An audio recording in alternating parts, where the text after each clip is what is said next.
Toda la historia de la fundación de Roma tiene mucha leyenda, ¿no? Sí. Que si la loba, que si, claro, todo el misticismo, que Sí. entiendo que no hay ningún historiador que tome eso como verdad. Pero, exactamente, ¿se puede rastrear de dónde vienen Rómulo? O sea, ¿hay una forma de seguir la línea o esto también es mítico todo? Hay varias teorías, incluso la arqueología nos dice que en torno al siglo X a.C., en lo que viene a ser la colina del Capitolio, la colina del Palatino, por ahí, había gente viviendo. Se han encontrado restos de sepulcros en lo que es el foro.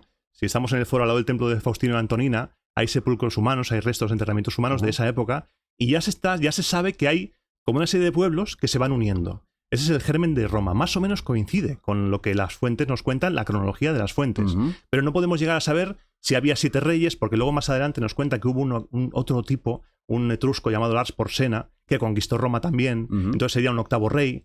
No sabemos si es muy etrusca Roma, porque también cuando nosotros vemos restos que hay más o menos del templo de Júpiter, el más importante, la decoración y lo que se cree que era muy etrusco. Era como muy griego, muy helénico. No era tan romano puro, sino que en su origen, en su germen, Roma puede ser que tuviera muchas cosas etruscas. Entonces, lo de que de ahí salen los escopeteados de Troya, ¿esto es misticismo? Esto es una leyenda. Esto es leyenda. Que se hizo, sí que se contaba antes, pero eso empezó a petar en el siglo I a.C., cuando Virgilio en la Eneida cuenta en esa obra, cuenta la historia de Eneas huyendo de Troya y tiene un periplo, va con Dido, se enamora, la traiciona, se va. Ahí Roma se entronca con las historias homéricas, con las historias griegas, y Roma recibe esa herencia troyana.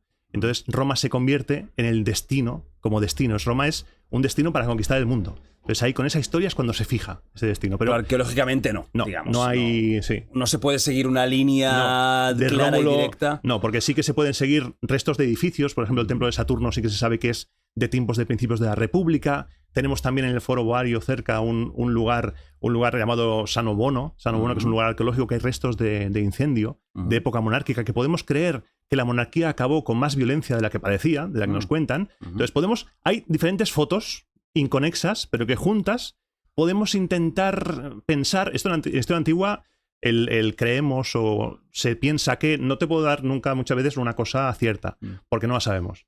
Entonces hay que ir siempre de cara. Esto no se sabe, esto es lo que cuentan los autores clásicos, esto es una cosa que quizá no es verdad. Hay que ir siempre con pies de plomo, porque ha pasado mucho tiempo y los relatos de Tito Livio, de Dionisio de Carnaso, de todos los autores, están como metidos en la bruma de la leyenda. Son historias moralizantes, al fin y al cabo, que veremos que cuando nos lo cuentan en el siglo I, nos cuentan historias para avisar a esa gente del siglo I. Porque cuando veremos historias de gente que intenta proclamarse rey o que intenta ser un tirano, son historias que nos retrotraen a César, a nuestro amigo que lo tenemos aquí. ¿Cuándo o cómo se funda realmente Roma como tal? ¿Hay algún momento que sepáis que estos años son los que realmente empieza lo que sería pues como un propio país o una nación? Podría decirse en torno al reinado de Tarquinio Prisco, que es cuando siglo VII por ahí, que es el cuarto rey, si no voy equivocado ahora, que es cuando ya la zona del foro, que la zona del foro era un terreno horrible, te pasabas por ahí y te entraban 27 enfermedades, o sea, un pantano, eso era vamos, ¿sí? La malaria, la hostia. todo lo peor Todo lo peor ahí. Qué maravilla. Game over. Entonces, claro, la gente estaba encima en las colinas, se drena esa zona, se empieza a construir la cloaca máxima y entonces ya se empieza a organizar un sitio de reunión. Ahí podemos empezar a hablar de una Roma ya unificada. Ese Septimontium, los 7 montes, los poblados, empiezan a ser uno. Por ahí ya podemos empezar a hablar de una Roma unificada que poco a poco va creciendo, absorbiendo diferentes pueblos y haciendo colonias allá y acá, y podemos hablar de una Roma, una ciudad-estado Roma, que empieza ya a ser una entidad. Qué fuerte que en esa época fueran capaces de drenar toda una extensión de terreno. Y todavía se ven restos de la cloaca máxima, ¿eh? Si vas a Roma al lado de la Isola Tiberina, ahí hay un agujero, restos de la cloaca máxima. Qué locura, todavía. ¿eh? O sea, a nivel de ingeniería es una hostia. Claro, porque es verdad que Roma es curiosa porque tiene tantas, pues como las montañitas, ¿no? Sí. Alrededor. Y luego el bonito. foro es un caos, pero cuando divides épocas dices, vale, tiene sentido.